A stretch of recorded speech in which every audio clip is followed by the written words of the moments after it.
Hi friends, welcome to quick logics. So మనం last క్లాస్లో government job గురించి discuss చేసాం. సో ఆ గవర్నమెంట్ జాబ్ అనేది ఎలా మనం క్లియర్ చేసుకోవాలో దాని గురించి మాట్లాడుకున్నాం. అదేవిధంగా ఆ గవర్నమెంట్ జాబు మనం సాధించడానికి ఏం చదవాలి, అదేవిధంగా వాటి యొక్క ఇంపార్టెన్స్ ఏంటి, ఎంత టైం అనేది మనం యూటిలైజ్ చేయాలి అనే దాని గురించి మనం డిస్కస్ చేసాం. సో ఈ వీడియోలో ఏం చెప్పదలుచుకున్నానంటే, మనం లాస్ట్ వీడియోలో మనం జాబ్ సాధించడానికి మోస్ట్ ఇంపార్టెంట్ సబ్జెక్ట్ వచ్చేసి నేను అర్థమెటిక్ అని చెప్పాను. సో ఆ అర్థమెటిక్ గురించి ఈరోజు అర్థమెటిక్లో ఏమేమి టాపిక్స్ ఉంటాయి, ఏమేమి చాప్టర్స్ ఉంటాయి అనే దాని గురించి మనం ఈ వీడియోలో డిస్కస్ చేద్దాం. సో ముందుగా కానీ చూసుకున్నట్లయితే మనకి ఈ అర్థమెటిక్ మెయిన్ అని చెప్పాను కదా. సో ఈ అర్థమెటిక్లో మెయిన్ చాప్టర్స్ చూసుకున్నట్లయితే మనకి ఒక 25 చాప్టర్స్, 20 నుంచి 25 చాప్టర్స్ అనేవి మనకి మెయిన్ ఉంటాయి. సో ఇవనేవి మీరు పర్ఫెక్ట్గా నేర్చుకున్నట్లయితే మీరు అర్థమెటిక్ అనేది ఫుల్ మార్క్స్ గెయిన్ చేసుకోవడానికి ఛాన్స్ ఉంటుంది. సో ముందు చూసుకున్నట్లయితే మనకి ఈ అర్థమెటిక్ సిలబస్ టాపిక్స్ కానీ చూసుకున్నట్లయితే ఫస్ట్ నంబర్ సిస్టమ్. సో ఈ నంబర్ సిస్టమ్ నెక్స్ట్, అదేవిధంగా నెక్స్ట్ వచ్చేసి topic LCM and SCF. So next fractions and decimal fractions, fractions and decimal fractions. Next వచ్చేసి సింప్లిఫికేషన్స్. Next average.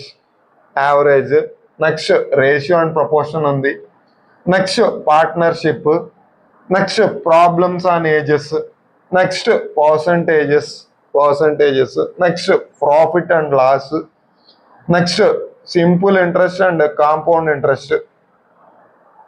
నెక్స్ట్ వచ్చేసి time and work. Next chain rule, pipes and cisterns, time and distance, problems on trains, boats and streams. ఇది మనకి basic arithmetic chapters. So next చూసుకుంటే మనకి pure maths నుంచి ఉండే chapters ఏంటంటే mensuration, అదేవిధంగా algebra, so trigonometry, geometry, progressions. So ఇవి మనకి బేసిక్గా చూసుకుంటే ఈ 22 చాప్టర్స్ ఉంటాయి. సో మనం ఒక 100 days లేదా 120 days అనేది ఒక టార్గెట్గా పెట్టుకుని, సో 120 days టార్గెట్గా పెట్టుకుని మనం ఈ 22 చాప్టర్స్ అనేది ప్రాక్టీస్ చేద్దాం. సో నేనేం చెప్తానంటే, మీరు చేసేది ప్రాక్టీస్ అనేది సిన్సియర్గా సీరియస్గా చేయండి. సో జాబ్ సాధించడం అనేది ఈజీ అవుతుంది. మనకి మెయిన్ అర్థమెటిక్ రీజనింగ్ అమ్మా. సో ఈ అర్థమెటిక్ రీజనింగ్ అనేది మీరు ప్రాపర్గా ప్లాన్ చేసి ప్రిపేర్ అయితే జాబ్ అనేది సాధించడం చాలా ఈజీ. సో ఏం చెప్తానంటే, ఒక 120 days అనేది మనం టార్గెట్గా పెట్టుకొని ఆ 120 days per day 8 hours prepare అవుదామని చెప్పాను కదా. సో నాకు ఆ షెడ్యూల్ కూడా నేను ప్లాన్ చేసి నేను మీకు వీడియో రూపంలో అందిస్తాను.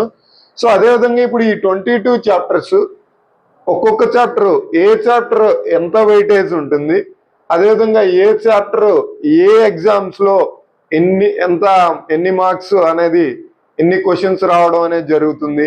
సో అంటే మనకి చూసుకున్నట్లయితే అర్థమెటిక్ నుంచి ఆర్ఆర్బిలో ఏ చాప్టర్ నుంచి ఎన్ని క్వశ్చన్స్ రావచ్చు, అదేవిధంగా ఎస్ఎస్సిలో ఎన్ని క్వశ్చన్స్ రావచ్చు, అదే ఏ టాపిక్ నుంచి ఇవ్వచ్చు అనే దాని గురించి, అదేవిధంగా ఎస్ఐపిసి గురించి మాట్లాడుకున్నా కూడా వాటి గురించి మనం బ్రీఫ్గా నెక్స్ట్ వీడియోలో డిస్కస్ చేద్దాం. సో అదేవిధంగా నేనేం చెప్తానంటే, మనము 120 days టార్గెట్గా పెట్టుకొని ఏ చాప్టర్, ఒక చాప్టర్ తీసుకుని ఆ చాప్టర్ ఇంపార్టెన్స్ ఎంత, అదేవిధంగా ఆ చాప్టర్కి ఎన్ని డేస్, ఫర్ ఎగ్జాంపుల్ ఈ నంబర్ సిస్టమ్ ఉందనుకోండి, ఒక 4 days, అలా ఈ ఎల్సిఎం అండ్ హెచ్సిఎఫ్ ఒక 3 days. సో ఈ విధంగా మనము ఈవెన్ ఆల్ చాప్టర్స్ ఎలా ప్రిపేర్ అవ్వాలనే దాని గురించి నేను చెప్తాను. సో ఇది మనకి అర్థమెటిక్ సిలబస్. సో అదేవిధంగా రీజనింగ్ సిలబస్ గురించి కూడా మనం వీడియో అయితే చేద్దాం. సో ఇది ఈరోజు వీడియో. సో మనము గవర్నమెంట్ జాబ్ సాధించడానికి మెయిన్ ఇంపార్టెంట్ వచ్చేసి అర్థమెటిక్ రీజనింగ్. సో ఇది అర్థమెటిక్ సిలబస్. సో ఇది ఫ్రెండ్స్ ఈ వీడియో. సో ఎవరైతే గవర్నమెంట్ జాబ్ ఆస్పిరెంట్స్ ఉంటారో ఈ గవర్నమెంట్ జాబ్ ఆస్పిరెంట్స్కి ఈ వీడియో అనేది యూజ్ అవుతుందని నేను భావిస్తున్నాను. సో అదేవిధంగా వీడియో వాచ్ చేసిన తర్వాత వీడియో నచ్చినట్లయితే వీడియోని లైక్ చేయండి. సో అదేవిధంగా ఛానల్ని సబ్స్క్రైబ్ చేయండి, ఇంకెవరైనా ఛానల్ని సబ్స్క్రైబ్ చేయని వాళ్ళు ఉంటే. సో ఎవరైతే గవర్నమెంట్ జాబ్ ఆస్పిరెంట్స్ ఉన్నారో వాళ్ళు ప్రిపేర్ అవుతూ మీ ఫ్రెండ్స్ కానీ మీ రిలేటివ్స్ కానీ గవర్నమెంట్ సైడ్ ఇంట్రెస్ట్ ఉంటే వాళ్ళకు కూడా ఈ వీడియోని షేర్ చేయండి. సో ఇది ఫ్రెండ్స్ ఈరోజు information. Thank you for watching friends.